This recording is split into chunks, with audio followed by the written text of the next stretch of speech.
ನಕಲಿ ಲಿಂಕ್ ಅನ್ನ ಕಳಿಸಿ ನಿಮ್ಮ ಹಣವನ್ನ ದೋಚ್ತಾರೆ, ಹುಷಾರ್. ಸಿಲಿಂಡರ್ ಬುಕ್ ಆಗಿದೆ ಅಂತ ಹೇಳಿ ಲಿಂಕ್ ಅನ್ನ ಕಳಿಸ್ತಾ ಇದ್ದಾರೆ ವಂಚಕರು. ಬಳಿಕ ಗ್ಯಾಸ್ ಬುಕ್ ಆಗಿದೆ ಅಂತ ಹೇಳಿ ಪೇಮೆಂಟ್ ಮಾಡಿ ಅಂತ ಹೇಳಿ ಲಿಂಕ್ ಅನ್ನ ಕಳಿಸ್ತಾರೆ. ಅಕಸ್ಮಾತ್ ಆಗಿ ಏನಾದ್ರೂ ಅಬ್ಬಾ ಗ್ಯಾಸ್ ಬುಕ್ ಆಯ್ತಲ್ಲ ಅಂತ ಹೇಳಿ ಖುಷಿ ಪಟ್ಟು ನೀವು ಲಿಂಕ್ ಅನ್ನ ಕ್ಲಿಕ್ ಮಾಡಿದ್ರೆ ಮಕ್ಮಲ್ ತುಪ್ಪಿ.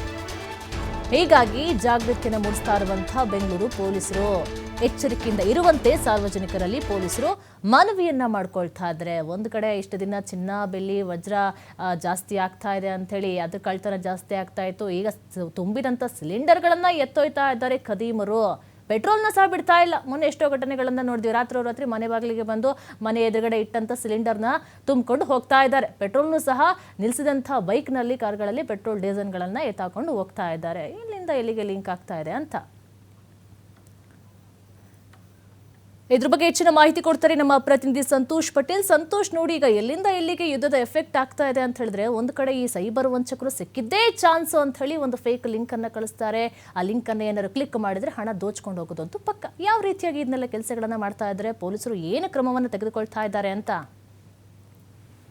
ನಿರೀಕ್ಷೆ ಏನು, ಮಧ್ಯಪ್ರಾಚ್ಯ ದೇಶಗಳಲ್ಲಿ ಹಾಗೆ ಯುದ್ಧ ಏನು ನಡೀತದೆ, ಇದಕ್ಕೆ ಸಂಬಂಧಪಟ್ಟ ಹಾಗೆ ಗ್ಯಾಸ್ ಅಲ್ಲಿ ಸ್ವಲ್ಪ ವ್ಯತ್ಯಯ ಆಗ್ತದೆ ಅನ್ನೋದು ಎಲ್ಲರೂ ಕೂಡ ಗೊತ್ತಿರೋ ವಿಚಾರ. ಆದ್ರೆ ನಾವು ಅಂದುಕೊಂಡ ಮಟ್ಟಕ್ಕೆ ಏನು ಯಾರಿಗೂ ಕೂಡ ಗ್ಯಾಸ್ಗಳು ಅವೈಲೇಬಿಲಿಟಿ ಇಲ್ಲ ಅನ್ನೋ ರೀತಿಯಲ್ಲಿ, ಯಾಕೆಂದ್ರೆ ಯಾವುದೇ ರೀತಿಯಲ್ಲಿ ಇಂತಹ ಬೆಳವಣಿಗೆಗಳಾದಾಗ ಸುಮಾರು ಕಡಿಮೆ ಅಂದ್ರೆ 3 ತಿಂಗಳ ಕಾಲಕ್ಕಾಗುವಷ್ಟು ಒಂದಿಷ್ಟು ಸಂಗ್ರಹಣ ಮಾಡಿ ಉಗ್ರಾಣಗಳಲ್ಲಿ ಇಟ್ಕೊಳ್ಳಲಾಗಿರುತ್ತೆ. ಸೊ ಇಲ್ಲೂ ಕೂಡ ಅದೇ ರೀತಿಯಾದ, ಆದ್ರೆ ಸಾಕಷ್ಟು ಜನ ಇದರಿಂದ ಪ್ಯಾನಿಕ್ ಆಗ್ತಾ ಇರುವಂತದ್ದು, ಎಲ್ಲೋ ಮುಂದಿನ ದಿನಗಳಲ್ಲಿ ಗ್ಯಾಸ್ಗಳು ಸಿಗುತ್ತೋ ಸಿಗಲ್ವೋ ಅನ್ನೋ ಕಾರಣಕ್ಕಾಗಿ.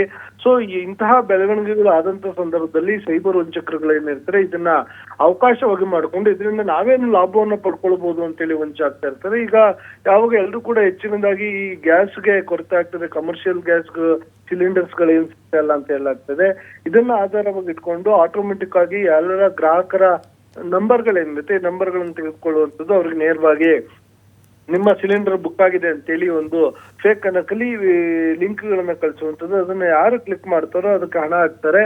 ಸೊ ಅದಾದ ನಂತರ ಆ ನಂಬರ್ಗಳು ಏನೋ ಸ್ವಿಚ್ ಆಫ್ ಆಗ್ತವೆ. ಮತ್ತೊಂದು ಕಡೆ ಈ ರೀತಿಯಾಗಿ ಅವ್ರು ಕಳಿಸುವಂತ ಕೆಲ OTP ಗಳನ್ನ ಹಾಕಿ ಅದ್ರ ಮುಖಾಂತರ ಹಣ ಕಳ್ಕೊಳ್ಳುವಂತ ಪ್ರಕರಣ ಕೂಡ ಬೆಳಕಿಗೆ ಬರ್ತಾ ಇರುವಂತದ್ದು. ಇದು ಬೆಂಗಳೂರು ಪೊಲೀಸ್ಗೆ ದೊಡ್ಡ ತಲೆನೋವಾಗ್ತದೆ. ಇದೇ ಕಾರಣಕ್ಕಾಗಿ ಪೊಲೀಸರು ಈಗಾಗಲೇ ಏನು LPG ಬುಕ್ಕಿಂಗ್ ಸ್ಕ್ಯಾಮ್ಗಳ ಅಲರ್ಟ್ ಅಂತ ಹೇಳಿ ಸೋಷಿಯಲ್ ಮೀಡಿಯಾಗಳಲ್ಲಿ ಒಂದಿಷ್ಟು ಅವೇರ್ನೆಸ್ ಮಾಡುವಂತ ಕೆಲಸಗಳನ್ನ ಮಾಡ್ತಾ ಇರುವಂತದ್ದು. ಯಾರು ಕೂಡ ಸುಮ್ಮನೆ ಇಂತಹ ಲಿಂಕ್ಗಳು ಬಂದ್ರೆ ನೀವು ಬುಕ್ ಮಾಡದೇನೆ ವಿನಾಕಾರಣ ಯಾವ ಲಿಂಕ್ಗಳು ಬರಲ್ಲ, ನೀವು ಬುಕ್ ಮಾಡ್ಬೇಕಾಗತ್ತೆ. ಈಗ ಬುಕ್ ಮಾಡಿದ್ರೆ 21 ಡೇಸ್ ಅದಕ್ಕೆ ಸಮಯಾವಕಾಶ ಇರುವಂತದ್ದು.